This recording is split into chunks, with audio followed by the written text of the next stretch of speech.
Bonjour, chers affranchis, serviteurs et servantes de Dieu.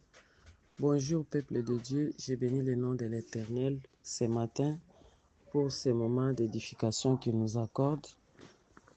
Sans plus tarder, puisque c'est le moment de notre édification, nous allons d'abord prier. Éternel, notre Dieu, nous te rendons grâce pour cette parole que tu nous donnes encore ce matin. Nous bénissons ton Saint-Nom, puisque toi tu es le Dieu, maître des temps et des circonstances.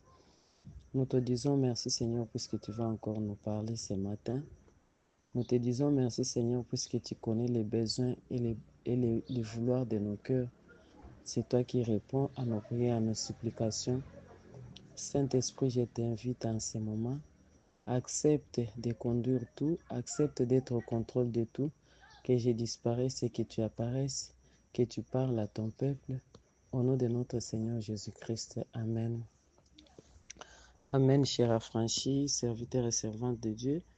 J'ai béni l'Éternel ce matin pour cette parole qu'il nous a encore donnée pour que nous puissions la partager au milieu de nous.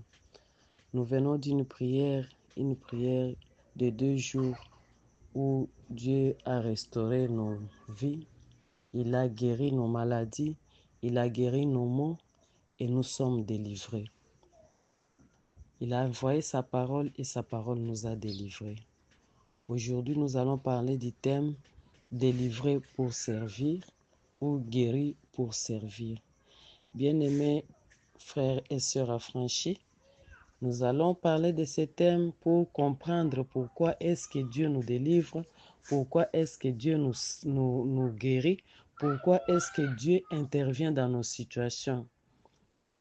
J'ai pris ce thème dans différents livres. C'est toujours dans l'évangile de Luc, là où j'ai pris ce thème, mais j'ai pris à chaque fois que Jésus guérissait les gens, comment ces gens-là réagissaient.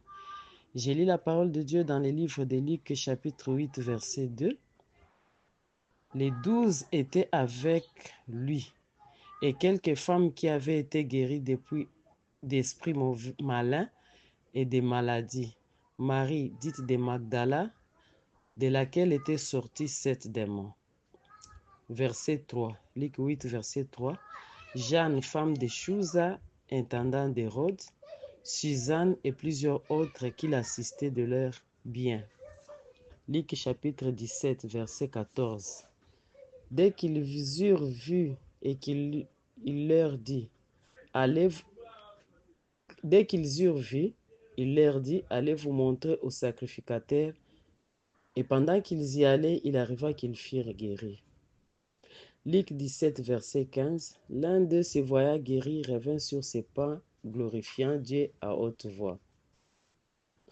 Luc 18, verset 43. À l'instant, il recouvra la vie et suivit Jésus en glorifiant Dieu. Tout le peuple voyant cela loua Dieu. Amen. Chers affranchis, nous voyons l'attitude des différentes personnes qui ont été guéries par Jésus-Christ. Jésus-Christ est allé de village en village, opérant des miracles, guérissant les maladies. Ici, nous voyons comment les femmes ici qui ont été guéries ont suivi Jésus. L'exemple, le plus grand exemple, c'est l'exemple de Marie de Magdala, cette femme ici qui avait versé les parfums, l'albâtre aux pieds de Jésus, qu'il avait lavé les pieds avec ses propres cheveux et ses larmes. Il avait préparé Jésus pour son sépulcre. Il a préparé Jésus pour son enterrement avec le parfum. Cette femme-là, il y a 7 démons qui sont sortis d'elle. Et depuis que ces démons sont sortis d'elle, elle ne s'est plus éloignée de Jésus. Il a suivi Jésus partout jusqu'au moment de sa mort, jusqu'à la tombe de Jésus. Il était là, même après la mort de Jésus, il n'a jamais cessé de suivre Jésus. On nous a cité les noms des différentes femmes de la notoriété, les femmes qui avaient des moyens, les femmes des grands hommes de ces moments, de cette époque-là qui suivaient Jésus, puisque Jésus avait fait quelque chose dans leur vie. Dans le chapitre 17, nous voyons les lépreux les lépreux qui ont demandé afin qu'ils soient guéris par Jésus. Jésus les guérit et ils envoient aller se montrer au sacrificateur. En cours de route, ils constatent qu'ils sont guéris. Ils retournent vers Jésus en glorifiant Dieu. Ils glorifient Dieu. Ils retournent pour glorifier Dieu. Ils ne sont pas partis pour de bon. Ils ont reconnu que Jésus les avait guéris et ils sont retournés pour glorifier Dieu. Luc chapitre 18, au verset 43, là, nous avons pris cette séquence dans la guérison du paralytique et de l'aveugle Bartimée, fils de Timée. Celui qui était assis, qui a entendu parler de Jésus, qui l'a suivi, il a abandonné tout, il a laissé l'assiette dans laquelle il demandait l'aumône, il a laissé les manteaux qu'il se couvrait chaque matin pour se couvrir du froid, pour demander. Il a tout laissé, il a suivi Jésus, il a couru vers Jésus-Christ. Bien-aimés, chers affranchis, serviteurs et servantes de Dieu, après cette guérison que Dieu nous accorde, après cette délivrance que Dieu nous accorde, ne nous éloignons pas de Jésus-Christ. Soyons déterminés dans le mouvement de suivre Jésus. Suivons-les sans relâche, suivons-les sans nous fatiguer. Marie de Magdala, une femme possédée, une femme qui n'avait même pas espéré qu'elle serait un jour délivrée. Plusieurs démons étaient en elle. Elle est délivrée, elle suit Jésus-Christ directement. Elle ne se retourne plus, elle reste fidèle, elle reste attachée. Elle suit Jésus à chaque instant. Même après la mort de Jésus-Christ, elle est toujours fidèle. Elle n'a pas abandonné la route de Jésus-Christ. Chers affranchis, serviteurs et servantes de Dieu, je te convie, je te demande, je nous demande de nous attacher à Dieu. De nous attacher à Dieu pour qu'il fasse encore plus pour nous. De nous attacher à Dieu puisqu'il ne nous a pas délivrés seulement pour que nous soyons libres et partir comme ça, non. À l'entrée de Jésus-Christ en Jérusalem, pour aller être crucifié, il a envoyé les disciples aller détacher une ânesse qui était liée. Il a dit, si on vous demande, dites que son maître a besoin de lui. Le maître a besoin de l'ânesse. Nous sommes des ânesses qui ont été attachées plusieurs années par les maladies, par des problèmes, par des complications. Mais Dieu nous a délivrés. Dieu nous a guéris. Ce n'est pas puisque nous soyons là où nous sommes. Il nous a guéris. Il a envoyé ses serviteurs. Nous avons mangé durant toute cette semaine la parole de Dieu ici. Nous avons mangé les pains de vie pour écouter. Nous avons écouté. Nous avons mangé pour être délivrés. Nous sommes passés dans la prière. On a déclaré la délivrance. On a déclaré la guérison.